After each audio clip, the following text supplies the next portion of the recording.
नमस्कार दर्शक बंधु नमस्कार। जय मा तारा, जय गुरु बामदेव, जय मा कामाख्या। आशा करी माয়ের आशीर्वादे बाबार कृपाते আপনারা সবাই ভালো আছেন, ভালোভাবে আপনারা থাকুন, এটাই মায়ের কাছে করজোড়ে আমি প্রার্থনা করি। আমি দেবদর্শন শাস্ত্রী আবার আপনাদের কাছে এসেছি নতুন কিছু ইনফরমেশন দেবার জন্য। কারণ প্রতিবার আমি আমার ভিডিওগুলো নিয়ে আসি আপনাদেরকে অ্যালার্ট করার জন্য।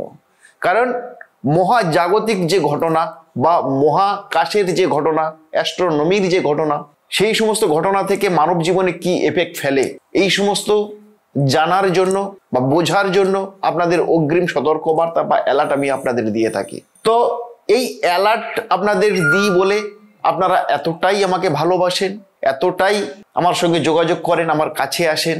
বহু মানুষ কমেন্ট সেকশনে কমেন্ট করছেন, বহু মানুষ আমার সঙ্গে বাই ফোনে বাই চেম্বারে যোগাযোগ করছেন। আর আপনাদের এই ভালোবাসার জন্যই আমি প্রতিবারই মহাজাগতিক কিছু ঘটনা বা অ্যাস্ট্রোনমির কিছু ঘটনা প্রতিবারই আমি আপনাদের সামনে নিয়ে আসি এবং অ্যালার্ট করে দিই যে এই সমস্ত ব্যক্তিরা বা এই সমস্ত রাশিরা একটু অ্যালার্ট থাকবেন। তো সেরকমই একটা গুরুত্বপূর্ণ ভিডিও আজকের আমি আপনাদের সামনে নিয়ে এসেছি বন্ধু। আমি তো আপনার সঙ্গেই অল টাইম রয়েছি, যতদিন আমার এই নরাধম দেহে প্রাণ থাকবে আমি অবশ্যই আপনাদের সঙ্গে থাকব। কিন্তু আপনাদের কেউ তো আমার সঙ্গে যুক্ত হতে হবে, তার জন্য কোনো পয়সা খরচা হয় না, ছোট্ট একটা কাজ করলেই হয়। আমার এই চ্যানেলটিকে লাইক কমেন্ট শেয়ার সাবস্ক্রাইব করলেই আপনারা আমার সঙ্গে যুক্ত হতে পারবেন। এবং আমি যখন নিত্য নতুন ভিডিও আপনাদের সামনে নিয়ে আসব সোজা আপনাদের অ্যান্ড্রয়েড সেটে পৌঁছে যাবে, সেটাকে প্লে করে দেখে নেবেন যে এখন বর্তমানে কি চলছে। তো চলুন ভিডিওটা শুরু করা যাক।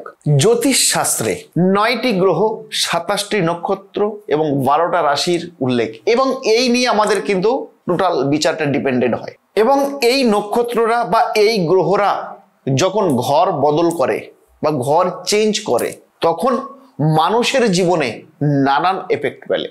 তেমনি এই বছরের আমরা দেখতে পাবো 4টি গ্রহণ, 2টা চন্দ্রগ্রহণ, 2টা সূর্যগ্রহণ। চন্দ্রগ্রহণের ভিডিও অলরেডি আমি আপনাদেরকে দিয়েছি, সেটা হয়েছে হোলিতে, চন্দ্রগ্রহণটা হয়ে গেছে। এখন যেটা হতে চলেছে সেটা হচ্ছে সূর্যগ্রহণ, অর্থাৎ সূর্যগ্রহণ। এই সূর্যগ্রহণের ফলে কিছু রাশির জাতক জাতিকাদের সফলতার শিখরে পৌঁছাবে, আবার কিছু রাশির জাতক জাতিকারা তাদের কপাল পুড়বে। তো আমরা এই ভিডিওর মাধ্যমে এগুলোকে জানবো, দেখতে থাকুন। ভিডিওতে ঢোকার আগে একটা সাবজেক্ট আপনাদের সঙ্গে আলোচনা না করে পারছি না। গ্রহণটা অ্যাকচুয়ালি কি, গ্রহণটা অ্যাকচুয়ালি কি সেটা আপনারা যারা বুদ্ধিজীবী মানুষ তারা হয়তো জানেন, আবার কিছু কিছু মানুষ জানতে চান বা জানেন না, তাদের জন্য দেখুন। যুগ আমাদের 4টে, আমরা সবাই শাস্ত্রীয়ভাবে জেনেছি বা পড়েছি, সত্য, ত্রেতা, দাপর, কলি। তো এই গ্রহণটা হলো রাহু প্ল্যানেট। রাহু মানে রাহুটা হলো অ্যাকচুয়ালি একটা দানব, রাহু দানবের বা দৈত্য। রাহু যখন অমৃত পান করেছিল মুখে, তখন নারায়ণ সেটা বুঝতে পেরেছিলেন এবং সুদর্শন চক্র দ্বারা তার মুন্ডুটাকে ছেদন করেছিলেন।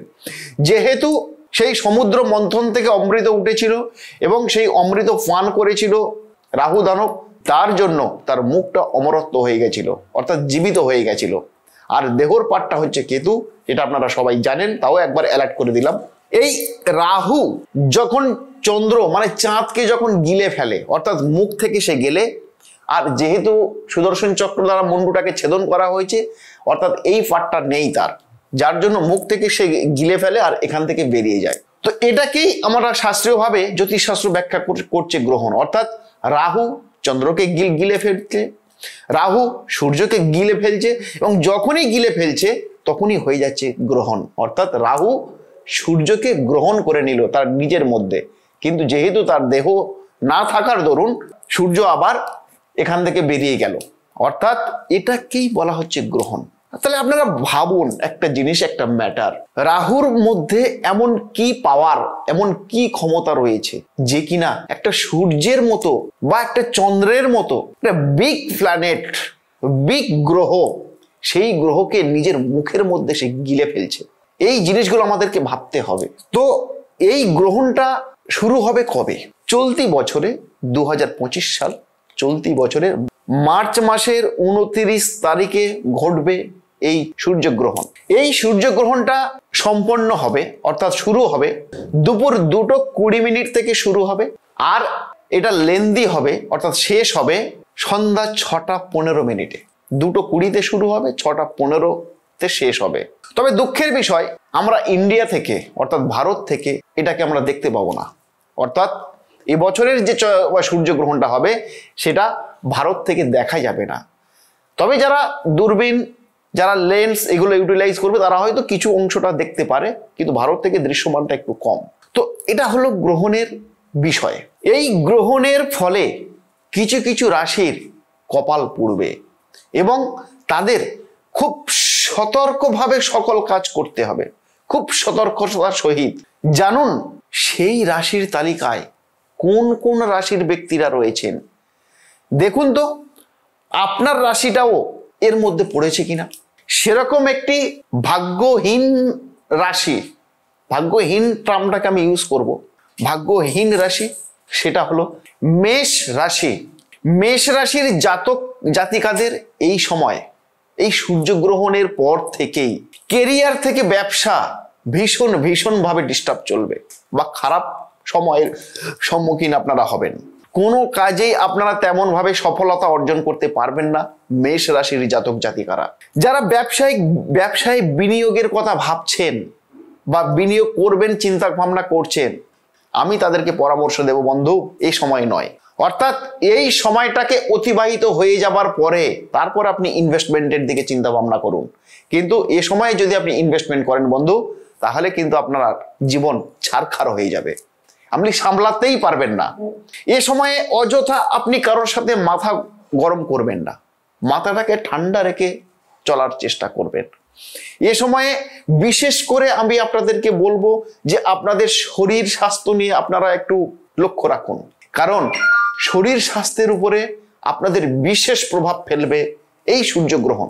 অর্থাৎ দেখা যাচ্ছে আপনাদের পেটের কোনো সমস্যা হতে পারে, বুকের কোনো সমস্যা হতে পারে, দেহের যে কোনো পার্টসের বিশেষ সতর্কতা প্রয়োজন, না হলে আপনাদের সমস্যা কিন্তু বাড়তেই থাকবে।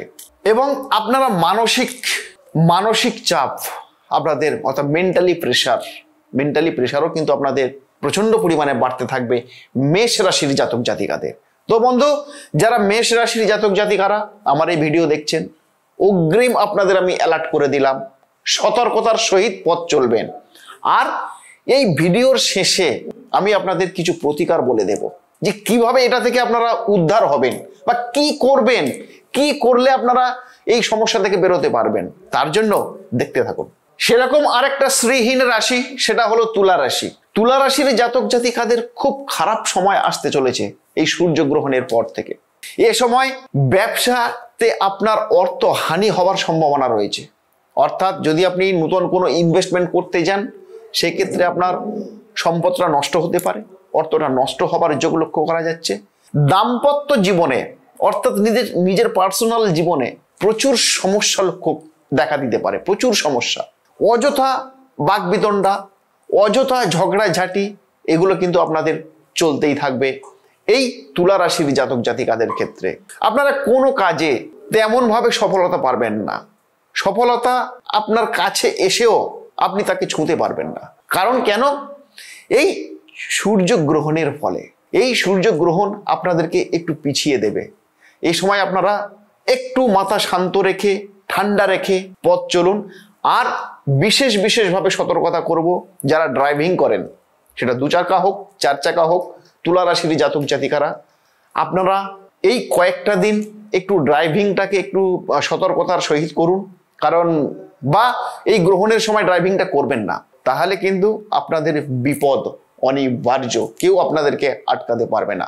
এবং আপনাদের আরেকটু অ্যালার্ট করে দিই, আপনাদের পায়ে আঘাত লাগার সম্ভাবনা লক্ষ্য করা যাচ্ছে প্ল্যানেটারি পজিশন অনুযায়ী।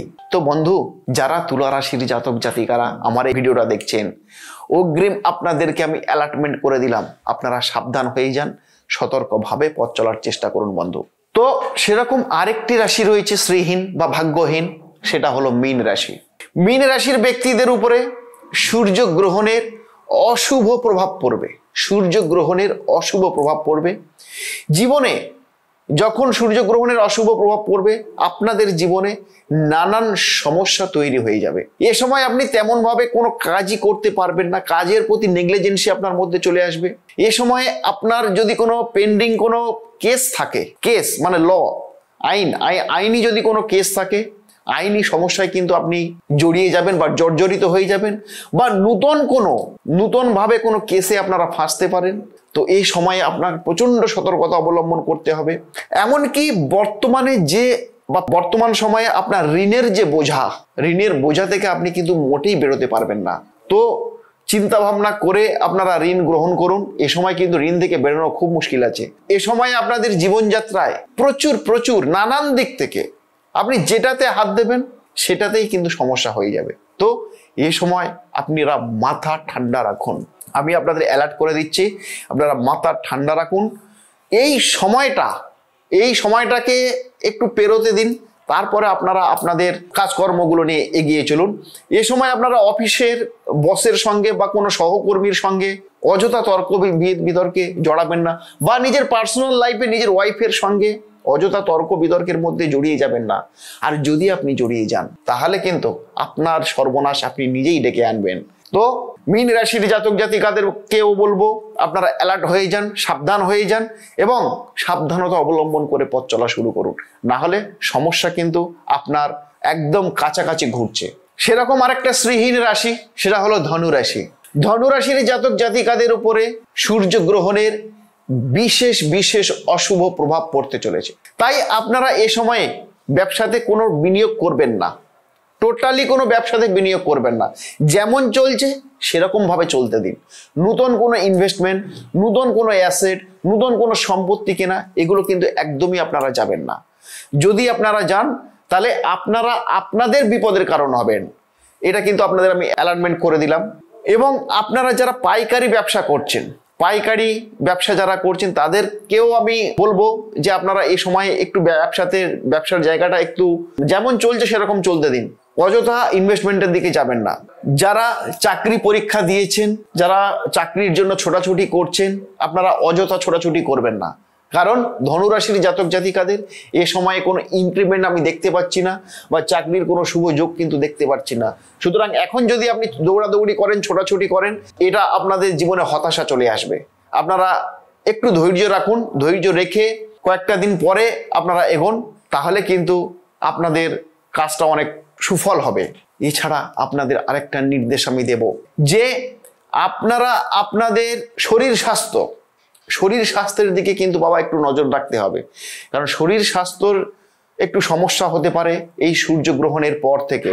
তো ধৈর্য রেখে প্রত্যেকটা কাজ করুন, তবেই কিন্তু আপনাদের জীবনে সফলতা আসবে, না হলে কিন্তু সমস্যা আপনার পিছনে ঘুরছে। তো আমি প্রথমেই শুরু করার সময় আমি আপনাদেরকে বলেছিলাম যে প্রতিকার আমি আপনাদেরকে দেব। এই সূর্যগ্রহণের সময় যে সমস্ত রাশিগুলোর নেগেটিভ ফল আমরা আলোচনা করলাম, তাদের উদ্দেশ্যে বলবো, বন্ধু, সূর্যগ্রহণের সময় যদি আপনি পারেন তাহলে সূর্যদেবের উদ্দেশ্যে তামা গুড় মানে আখের গুড়, তামা এবং আখের গুড় এবং গম নিবেদন করুন সূর্য দেবতার উদ্দেশ্যে। এবং সেই সঙ্গে সূর্যদেবকে জল অর্পণ করুন, এবং সেটা যেন শুদ্ধ জল হয়। যেমন শুদ্ধ জল মিন্স গঙ্গা জল অর্পণ করুন একনিষ্ঠতার সঙ্গে। এই গ্রহণের সময় আপনারা কোনো শুভ কাজ করবেন না। এই গ্রহণের সময় যদি পারেন আপনারা দরিদ্রকে সহযোগিতা করুন, দরিদ্রকে অন্ন, বস্ত্র, তেল এগুলো নিবেদন করুন। আর করবেন না কোনগুলো? সূর্যগ্রহণ যতক্ষণ হবে এই সময়টা বা এই দিনটাতে আপনারা কোনো আমিষ খাবার খাবেন না। এই সময়টাতে আপনারা নিদ্রাতে যাবেন না, অর্থাৎ ঘুমাবেন না, নিদ্রাতে যাবেন না। এই সময়ে আমিষ খাবারটা খাবেন না। এই সময়ে আপনি আপনার নখ, চুল এগুলো কিন্তু কাটবেন না। বিশেষভাবে আপনাদেরকে উদ্দেশ্যে আমি সতর্ক করছি। এই জিনিসগুলো আপনারা সমস্ত রাশি মেনে চলতে পারেন, কিন্তু যে রাশিগুলোর নেগেটিভ ফল হবে তারা এগুলো একদমই করবেন না। এবং সুরা জাতীয় কোনো পানীয় আপনারা কিন্তু পান করবেন না, ঠিক আছে? আর যেগুলো করতে বললাম সেগুলোই করবেন, যেগুলো করতে বললাম না সেগুলো কিন্তু করবেন না। এটা আমি আপনাদেরকে নির্দেশ দিলাম। আর যদি মনে করেন যে আপনারা করবেন, দেখুন লাইভটা তো আমার নয়, লাইভটা আপনাদের। আমি আপনাদের অ্যালার্টমেন্ট প্রতিবার করি, তাই অ্যালার্টমেন্ট করার জন্য এসেছি। শোনা না শোনাটা আপনাদের ব্যক্তিগত বিষয়, আমি তো কাউকে জোর করে শোনাতে পারবো না। তবে যদি আপনারা শোনেন তাহলে আপনারা এর সুফলটা অবশ্যই আপনাদের জীবনে বর্তাবে। তো ভিডিওটা আর লেন্দি করলাম না। যারা আরো ডিটেল জানতে চান এই বিষয়টা নিয়ে, সরাসরি আমার সঙ্গে যোগাযোগ করুন, সরাসরি আমাকে ফোন করুন। আমার বিভিন্ন চেম্বার সেকশন রয়েছে, সেই সব যার যে চেম্বার কাছে হবে তা সে সেই চেম্বারে এসে আমার সঙ্গে যোগাযোগ করুন। আর ততক্ষণে আপনারা ভালো থাকুন, সুস্থ থাকুন। আপনাদের সুস্থতা কামনা করি। জয় মা তারা, জয় গুরু বামদেব। আর যতদিন আমার এই নরাধম দেহে প্রাণ থাকবে আমি ততদিন এভাবেই আপনাদের পরিষেবা দিয়ে যাব। এভাবে নিত্য নতুন সায়েন্টিফিক আলোচনা, অ্যাস্ট্রো আলোচনা আমি আপনাদেরকে অ্যালার্ট করার জন্য দিয়ে যাব। যদি পারেন আমার সঙ্গে থাকুন, আমার চ্যানেলটিকে সাবস্ক্রাইব করুন। নমস্কার দর্শক বন্ধু, আবার দেখা হবে নতুন কোনো ভিডিও নিয়ে।